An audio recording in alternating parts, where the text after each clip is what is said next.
ಅದರ ಬಗ್ಗೆ ಅರಿವು ಮೂಡಿಸ್ತಾ ಇದ್ದಾರೆ. ಸರ್ಕಾರದ ಜೊತೆಗೆ ಈ ಸಂಸ್ಥೆ ಕೂಡ ಒಳ್ಳೆ ರೀತಿಯಲ್ಲಿ ಕೆಲಸ ಮಾಡ್ತಾ ಇದೆ.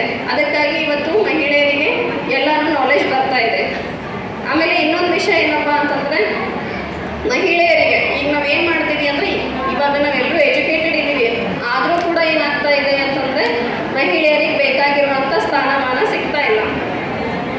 ಎಷ್ಟೇ ಎಜುಕೇಟೆಡ್ ಆದರೂ ಏನು ಮಾಡ್ತಾ ಇದ್ದೀವಿ ನಾವು ಅಂತಂದರೆ, ಅವ್ರು ಹುಟ್ಟೋಕ್ಕಿಂತ ಮುಂಚೆನೇ ಕೊಲ್ಲುವಂಥ ಪ್ರಯತ್ನ ಮಾಡ್ತಾ ಇದ್ದೀವಿ. ಆಗ್ತಾ ಇದೆ ಇಲ್ರಿ? ಇನ್ನೂ ಹುಟ್ಟೇ ಇರಲ್ಲ, ಅಲ್ಲೇ ನಾವು ಕೊಲ್ಲೋ ಅಂತ ಪ್ರಯತ್ನ ಮಾಡ್ತಾ ಇರ್ತೀವಿ. ಹೋಗಿ ಎಲ್ಲೋ ಹೈದರಾಬಾದ್ ಎಲ್ಲೋ ಒಂದು ಕಡೆ ಹೋಗಿ ಹೆಣ್ಣದನು ಗಂಡದನು ಅಂತ ಕೇಳ್ಕೊಂಡು ಬಂದು ಭ್ರೂಣ ಹತ್ಯೆ ಮಾಡುವುದು ಅಂತೂ ಇನ್ನೂ ನಡೀತಾ ಇದ್ದಾವೆ ನಮ್ಮ ಸಮಾಜದಲ್ಲಿ. ಈ ವೇದಿಕೆ ಮುಖಾಂತರ ಎಲ್ಲ ಮಹಿಳೆಯರಲ್ಲಿ ಮನವಿ ಮಾಡ್ತಾ ಇದ್ದೀನಿ, ಅದು ಮಾಡೋದು ತಪ್ಪು, ರೂಲ್ಸ್ ಪ್ರಕಾರನೂ ತಪ್ಪು. ಎಲ್ಲಾದರೂ ನಿಮ್ಗೆ ಕಂಡು ಬಂತು ಏನಾದರೂ ಹಾಗೆ ಅಂತಂದರೆ ನಿಮಗೆ ಜೈಲು ಶಿಕ್ಷೆ ಆಗ್ಬೋದು, ದಂಡ ಕೂಡ ಹಾಕ್ತಾರೆ ನಿಮಗೆ. ಅದಕ್ಕಾಗಿ ಅಂಥವು ಕೆಲಸ ಮಾಡಬಾರ್ದು. ಒಂದು ಹೆಣ್ಣು ಹುಟ್ಟಿದ ಮೇಲೆ ಏನು ಮಾಡ್ತೀವಪ್ಪ ಅಂತಂದರೆ, ನಾವು ಅವಳಿಗೆ ಎಜುಕೇಷನ್ ಕೊಡಿಸ್ಬೇಕು, ಓದಿಸ್ಬೇಕು. ಅಟ್ಲೀಸ್ಟ್ ಆಕೆ ಒಂದು ಡಿಗ್ರಿ ಆಗೋವರೆಗೂ ಅದು ಓದಿಸ್ಬೇಕು. ಆದರೆ ಈಗ ಸಮಾಜದಲ್ಲಿ ಏನಾಗ್ತಾ ಇದೆ ಅಂತಂದರೆ, ಇನ್ನೂ ಆಕೆ 10ನೇ ಇರ್ತಾಳ ಅಥವಾ 9ನೇ ಇರ್ತಾಳ, ಬಾಲ್ಯ ವಿವಾಹ ಮಾಡುವಂಥ ಘಟನೆಗಳು ಸುಮಾರು ಕೇಳ್ಬರ್ತಾವೆ.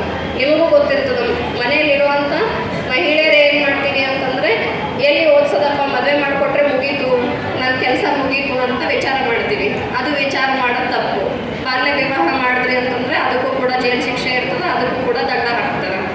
ಅವಳು ಒಂದು ಎಜುಕೇಷನ್ ಆದಮೇಲೆ ಅವಳು ಕಾಲ ಮೇಲೆ ಅವಳು ನಿಂತ್ಕೊಳ್ಳೋ ಅಂಥ ಕೆಲಸ ಆಗಬೇಕು. ಅಥವಾ ಮದುವೆ ಮಾಡಿಕೊಟ್ರಿ ಅಂತಂದರೆ ಅಲ್ಲಿ ಹೋದ್ಮೇಲೆ ಕೂಡ ನಿಮ್ಮ ಮನೆಗೆ ಬಂದಿರುವಂಥ ಸೊಸೆ ಆಗಿರ್ಬೋದು, ಏನೋ ಒಂದು ಓದಿದಾಳಪ್ಪ, ಅವಳು ಕೆಲಸ ಮಾಡಲಿಕ್ಕೆ ಕೆಪಾಸಿಟಿ ಅದ ಅಂತಂದರೆ ಮಾಡಲಿಕ್ಕೆ ಅವಕಾಶ ಮಾಡಿಕೊಡ್ಬೇಕು.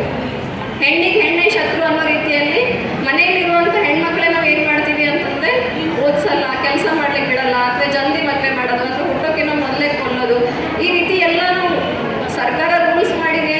It is against the rules. ಎಲ್ಲ ಗೊತ್ತಿದ್ರೂ ಕೂಡ ನಾವು ಮಾಡ್ತಾ ಇದ್ದೀವಿ. ಅದಕ್ಕಾಗಿ ಇವತ್ತು ಈ ವೇದಿಕೆ ಮುಖಾಂತರ ನಿಮ್ಮೆಲ್ಲರಲ್ಲೂ ಅದೇ ಮನವಿ ಮಾಡ್ತಾ ಇದ್ದೀನಿ ನಾನು.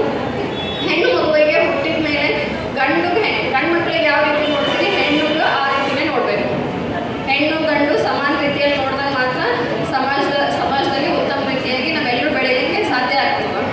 ಅದಕ್ಕಾಗಿ ನಿಮಗೆ ಇನ್ನೊಂದು ಈ ಸಂದರ್ಭದಲ್ಲಿ ಹೇಳಲಿಕ್ಕೆ ಇಷ್ಟಪಡ್ತೇನೆ ನಾನು. ನಮ್ಮ ಗ್ರಾಮ ಪಂಚಾಯತ್ನಲ್ಲಿ ಮಹಿಳಾ ಮತ್ತು ಮಕ್ಕಳ ಕಾವಲು ಸಮಿತಿ ಅಂತ ಒಂದು ಸಮಿತಿ ಇರುತ್ತದೆ. ಅಲ್ಲಿ ನಿಮಗೆ ಏನಾದರೂ ಸಮಸ್ಯೆ ಆದರೆ ಅಥವಾ ಏನಾದರೂ ಶೋಷಣೆಗೆ ಒಳಗಾದ್ರಿ ಅಂತಂದರೆ ಹೋಗಿ ನೀವು ಕಂಪ್ಲೇಂಟ್ ಮಾಡ್ಬೋದು. ಅದೇ ರೀತಿ ನಮ್ಮ ಇಲಾಖೆಯಿಂದ ಒಂದು ಸಹಾಯವಾಣಿ